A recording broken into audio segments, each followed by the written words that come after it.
Hi, we're back here today with the key to the batter's box. Today I have the 7-foot version, and today we're going to show some of the uses for softball. The first thing that I want to mention is that if you have any plans on placing boxes or lines for any type of softball field, you would definitely want to go with either the 7-foot version, which is this, or the 7-foot plus version, which has the extension. You can see that in the introductory video to the tool itself, but you definitely want the 7-foot or 7-foot plus to do softball lines. A couple things we want to point out with the 7-foot tool, which we've mentioned before, is that the color-coded long arm of the device is always going to be the 4-foot length.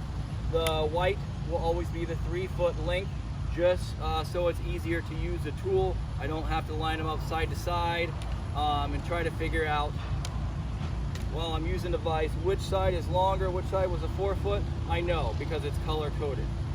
The targeting arm has markings from the T-piece here at 4 inches.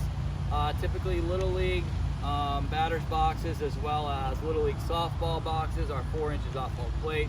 Adult 4 foot by 6 foot baseball boxes are 6 inches off home plate. Those are the two main markings that you want to know about for softball. Again, that's just what's typical. Your league might have specific parameters for either 4 inches or 6 inches, but both are available on the 7-foot and the 7-foot plus version, so you won't have to worry about that. In creating the softball batter's box, one thing that's important to know is that it is 3 feet wide by 7 feet in length. But the important thing to know is that when you start to use the tool, you want the color-coded end pointed towards the pitcher's mound. The 4-foot length goes forward.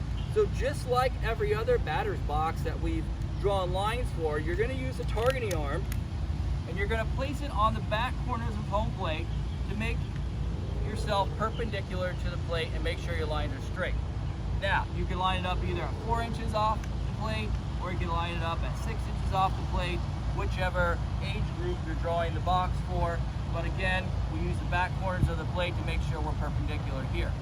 The important thing though is that for a softball batter's box, we want the colored arm going forward. The 4-foot section is centered forward of home plate, not behind it. So for this box, here's 3 feet. We score a line for 4 feet.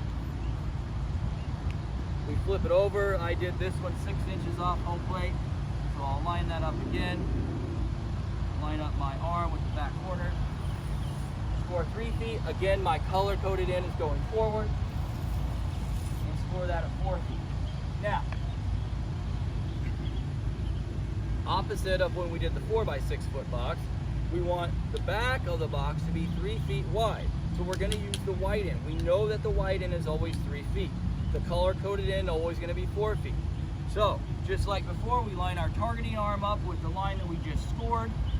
This is going to make a perpendicular line. So we're going to go 3 feet wide for our softball batter's box. We're going to line up our line here again. You can also use a score line to help line the tool up, make it a little bit quicker. Again, 3 feet wide. We're going to come to the front, remembering to use the white part.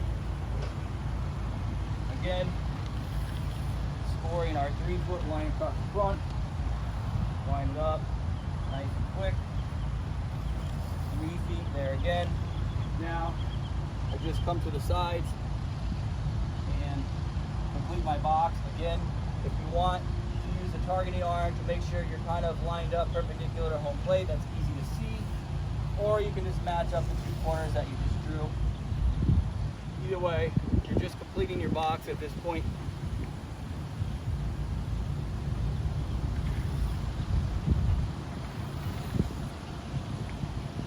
And now I'm ready to chalk for a 3-foot wide by 7-foot in length batter's box, typically used in softball. For more videos, check us out. See you next time.